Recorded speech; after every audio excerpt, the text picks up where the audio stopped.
Salam advertising dengan Dr. Hendra. Kali ini kita melanjutkan yang kemarin ya, yaitu bagaimana sih periklanan itu bekerja. Kemarin kita telah mempelajari beberapa cara komunikasi dalam periklanan. Dan hari ini kita mengulangi yang ringkas saja dan juga belajar mengenai aspek dari dampak ya dari periklanan. Baik, kita mulai model komunikasi ya. Jadi kalau komunikasi massal itu biasanya proses satu arah, di mana pesan itu bergerak dari pengirim ke penerima. Umpan balik didapatkan dengan cara memonitoring penerima atau pendengar, respon pendengar terhadap pesan. Jadi komunikasi dua arah itu sangat disarankan, yaitu komunikasi dua arah.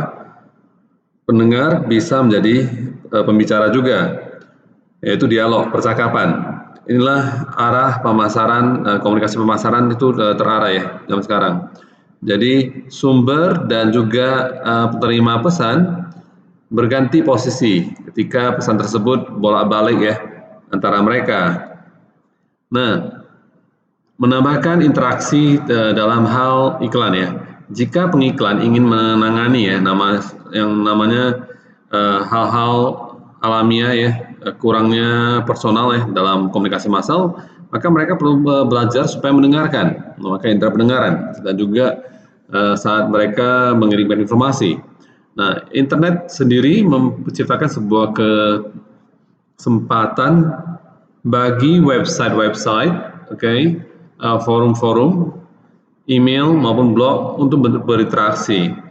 Interaksi dua arah adalah tujuan dari komunikasi pemasaran terpadu atau bauran promosi. Nah, zaman sekarang ini umpan balik itu adalah terjadi di waktu yang real time, ya, langsung.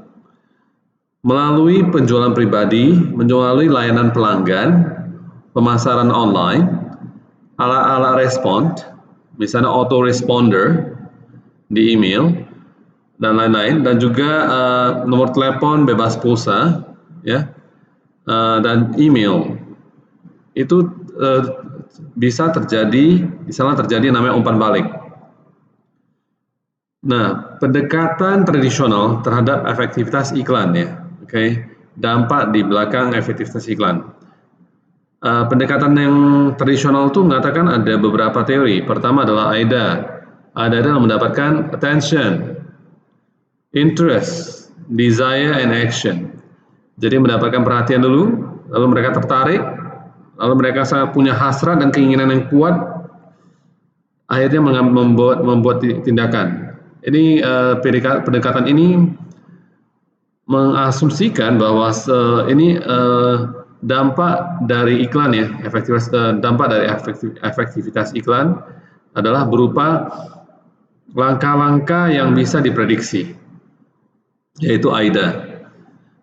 Lalu ada juga konsep think, feel, and do. Berpikir, merasakan, dan lakukan. Nah, orang-orang ketika melihat iklan, mereka akan mencoba berpikir tentang pesan tersebut, merasakan sesuatu dengan brand tersebut, merek tersebut ya. Merek itu kalau sebuah produk layanan lahir, ibarat anak-anak lahir tanpa nama, maka no brand, mana bisa dikenal ya. Feel, merasakan apa tentang nama tersebut, merek tersebut, dan mengerjakan sesuatu seperti mencobanya. Domain, pesan-pesan mempunyai berbagai dampak ya pada konsumen secara waktu yang bersamaan.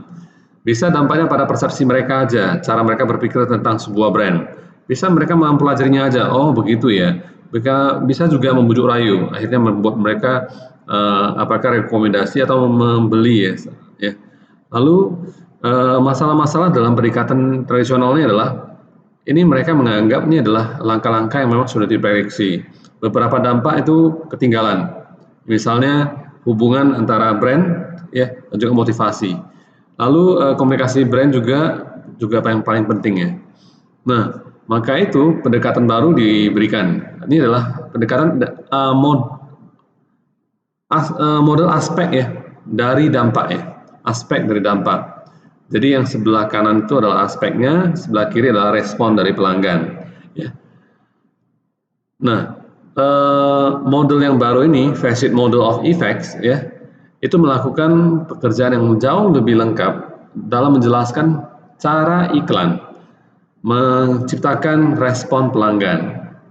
Dan juga sangat bermanfaat untuk membuat yang namanya tujuan, ya, membuat tujuan dan juga mengevaluasi efektivitas iklan. Jadi 6 aspek ini atau 6 facet ini memang bersama-sama untuk membuat sebuah respon ke konsumen yang unik ya terhadap pesan dari iklan. Jadi yang pertama itu adalah melihat atau mendengar, indera melihat dan mendengar. Itu adalah aspek persepsi. Melihat, mendengar adalah aspek persepsi. Lalu kedua adalah merasakan. Ini adalah aspek emosi atau aspek kesukaan, efektif ya. Yang ketiga adalah aspek kognisi. Kognisi itu memahami, ya, understand, memahami. Yang keempat tuh adalah aspek hubungan, menghubung-hubungkan, asosiasi, yaitu mulai bisa menghubungkan dengan produk lain-lainnya tersebut ya. Yang kelima adalah aspek bujuk rayu, persuasif. Di sini tahapannya adalah, responnya adalah mulai percaya, konsumen mulai percaya. Yang terakhir, keenam adalah aspek perilaku, mereka bertindak. Jadi kalau bisa dilihat ya, aspek itu yang warna biru ya, yang aspek perception, kognisi, affective, emotional, association, behavior, dan persuasion. Itu adalah aspek-aspeknya, the facets ya. Kalau yang warna hitam itu adalah cara respon dari audiens terhadap sebuah iklan, di mana mereka see, hear, understand, feel, connect, believe, and act. Nah, kita akan jelaskan satu persatu. Yang pertama, aspek persepsi, yaitu penglihatan dan juga pendengaran. Persepsi sendiri adalah sebuah proses di mana kita menerima informasi melalui panca indera kita, ya, 5 panca indera, dan lalu memberikan sebuah arti terhadap proses informasi tersebut. Itulah persepsi, ya. Ada terminologi namanya adalah selective perception. Ini adalah di mana konsumen memilih pesan yang mereka mau memberi perhatian, ya. Jadi mereka milih-milih ya, aku mau lihat bahasanya itu aja. Untuk sebuah iklan supaya efektif, maka awalnya perlu diketahui dulu, harus diperhatikan ya. Paling tidak ya harus masuk ke dalam beberapa panca indera dari konsumen. Ya, lanjut. Jadi apa sih faktor kunci yang membawa persepsi ini? Ya, supaya orang melihat dan mendengar. Ya, ada 5 hal yang membuat orang supaya melihat dan mendengar. Yang pertama adalah keterbukaan, exposure, keterbukaan. Jadi para perencana media itu harus ingin konsumen untuk melihat atau mendengar pesan tersebut. Exposure-nya gimana? Apakah sangat mudah dilihat dan sebagainya? Yang kedua adalah selection attention. Ada terminologi namanya selective attention, yaitu adalah perhatian yang sangat terbatas, ya, yang sangat pemilih-milih. Konsumen memilih untuk melihat atau membaca pesannya atau tidak. Itu adalah selection attention. Yang ketiga membawa persepsi adalah interest and relevance. Apakah interest itu penerima pesan atau pembaca dari iklan itu secara dari dalam hatinya engage with the ad or products, dia itu terlibat nggak dengan iklannya atau produk tersebut, punya daya tarik nggak ya? Oke. Yang berikutnya adalah relevance, yang termasuk dari interest and relevance. Apakah pesannya itu cocok dengan dia nggak di level pribadinya? Misalnya, Anda adalah seorang pemasar. Saat Anda melihat sebuah autoresponder atau mesin-mesin misalnya alat-alat untuk mempromosikan dengan sangat efektif, maka itu relevan dengan Anda. Tapi ketika Anda dijelaskan mengenai hal-hal tentang cara medis melakukan sesuatu ataupun obat-obatan, itu tidak relevan bagi Anda misalnya ya. Lanjut, awareness. Awareness itu adalah kesadaran. Sebuah iklan membuat sebuah kesan ya.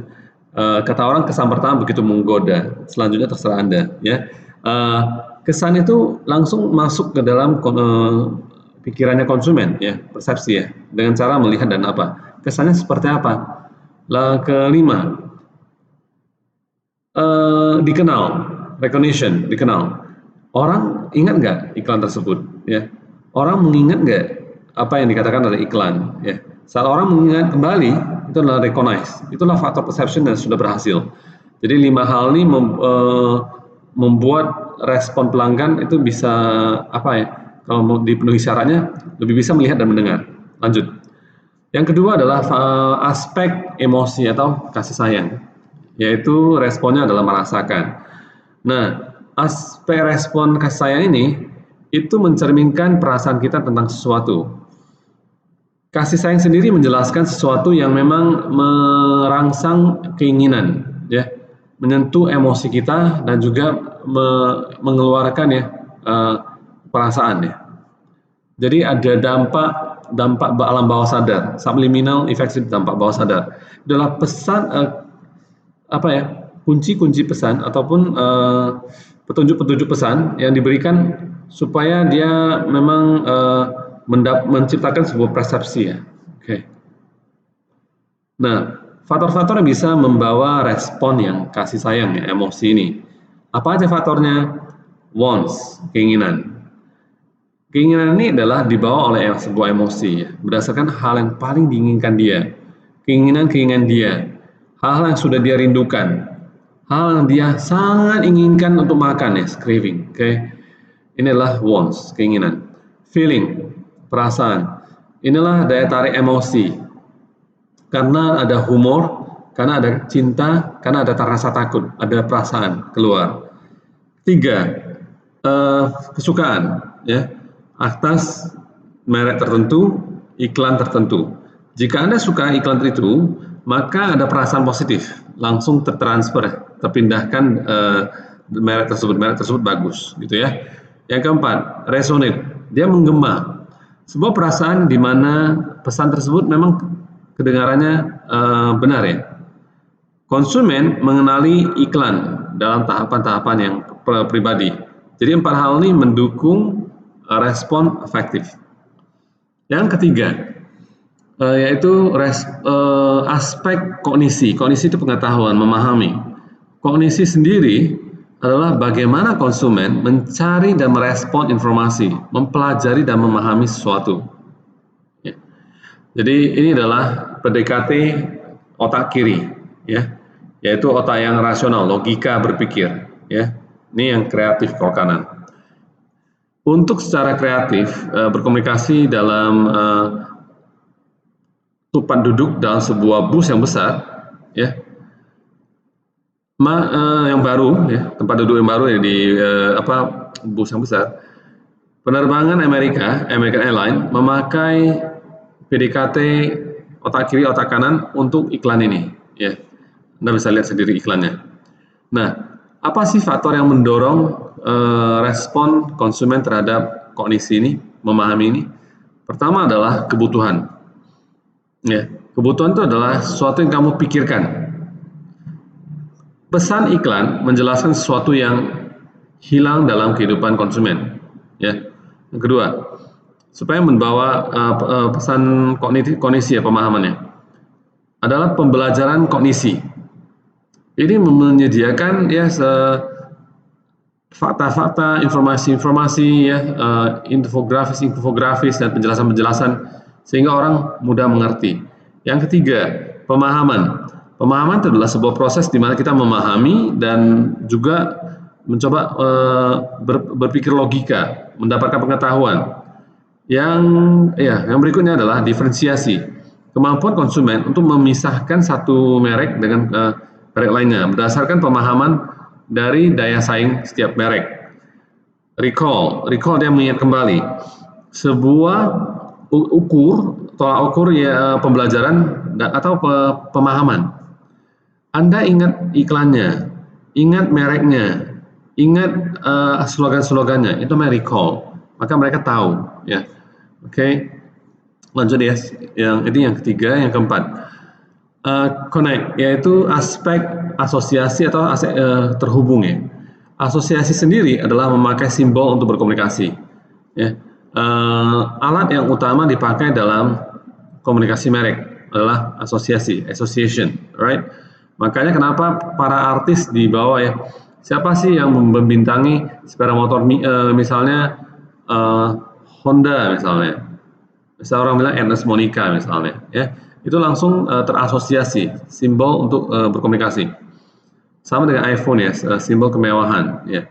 Jadi adanya brand linkage, adanya hubungan brand mencerminkan tingkat di mana hubungan tersebut diwakilkan atau ditampilkan dalam pesan. Ya, tingkat hubungan ditampilkan dalam pesan dan juga disesuaikan dengan daya tarik konsumen. Betul-betul terkoneksi dengan sebuah merek. Oke. Nah, faktor yang membawa asosiasi itu apa aja? Aspek asosiasi. Yang pertama adalah simbolisme. Simbol ya. Sebuah merek itu punya arti simbolis tersendiri. Bayangkan kalau orang mengatakan merek Apple dengan merek misalnya Apple untuk HP ya, handphone dan laptop dengan merek yang lainnya, ya simbolnya punya arti tersendiri. Nah, simbol sendiri biasanya artinya kualitas abstrak ya, yang sudah pasti. Oke, lanjut. Conditional learning, pembelajaran yang terkondisi. Pemikiran dan juga perasaan biasanya juga diasosiasikan dengan sebuah merek, ya. Jadi sudah terkondisi. Kalau Anda dengar JW Marriott, Anda merasa nyaman. Kenapa? Hotel bintang 5. Bisa juga merasa terkejut karena harganya cukup mahal misalnya, ya. Itu adalah conditional learning misalnya. Bir, kalau orang bicara bir, maka kalau Indonesia namanya diskotik dan sebagainya, ya, bir ya, teman-teman dan sebagainya. Tapi di luar negeri itu adalah event-event olahraga, pasti ada bir. Pesta-pesta di pantai pasti ada bir. Wanita-wanita pasti ada bir. Itu adalah conditional learning namanya, membawa connect. Ya. Bir itu sama dengan apa? Association, yes.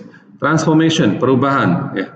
Sebuah produk itu diubah menjadi sesuatu yang spesial, dibedakan dengan simbol dan juga personality dari image brand tersebut ya.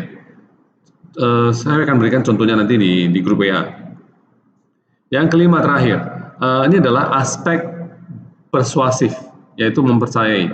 Persuasif sendiri adalah mempengaruhi orang lain atau memotivasi penerima pesan untuk mempercayai atau melakukan sesuatu hal. Sikap sendiri adalah kenaikan dan untuk bereaksi ya dengan cara yang diharapkan.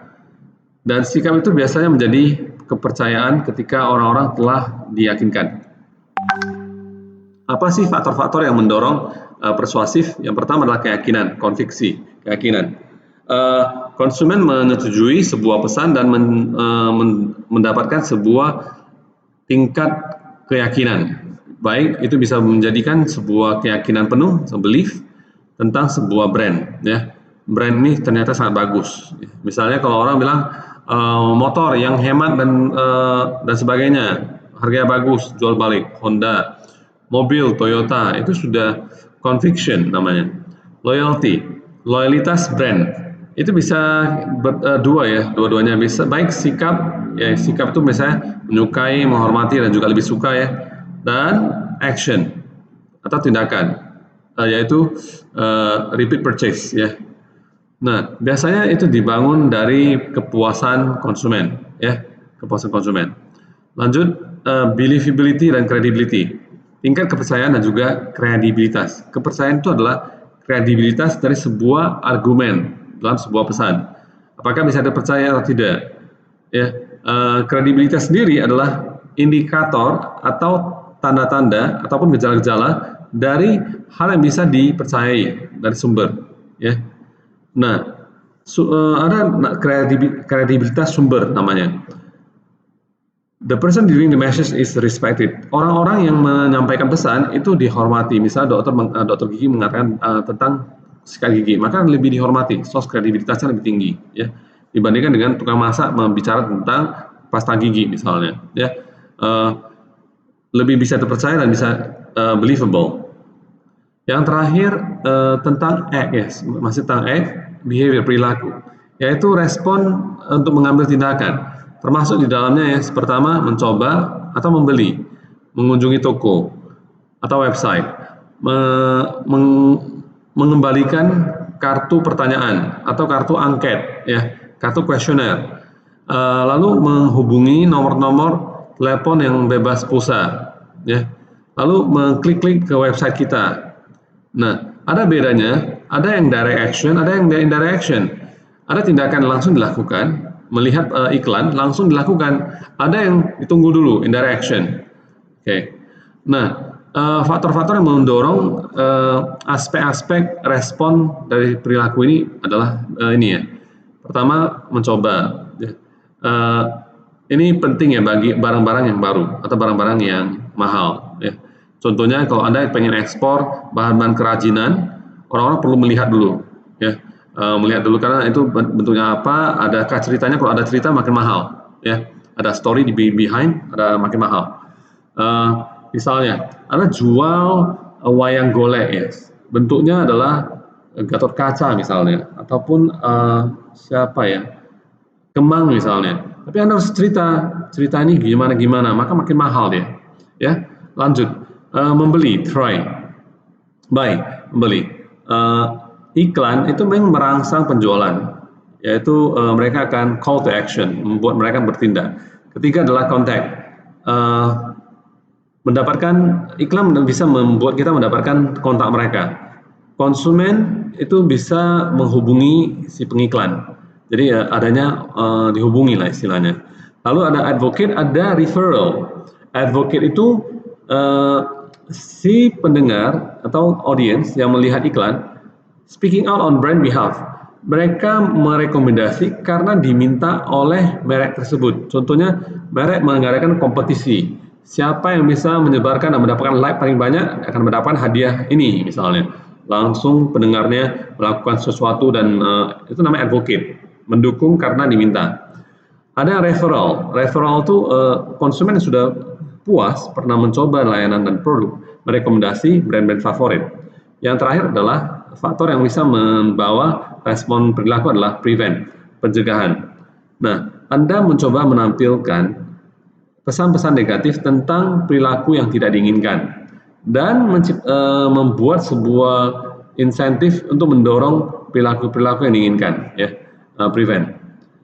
Baik, bagaimana sih periklanan menciptakan respon konsumen? Itu jawabannya memang ada pada model aspek dari dampak, ya, dampak iklan, yaitu aspek persepsi, afeksi, kondisi, persuasif, perilaku, dan asosiasi. Nah, bagaimana sih seluruh aspek-aspek ini menciptakan sebuah persepsi merek yang koheren? Sudah pasti antara adanya interaksi, adanya dampak, ya. Dampaknya sudah pasti itu saling terkait antara satu aspek dengan aspek lainnya. Jadi bukan hanya aspek kognisi atau persepsi atau afeksi, tapi semuanya bisa campur sama-sama, ya.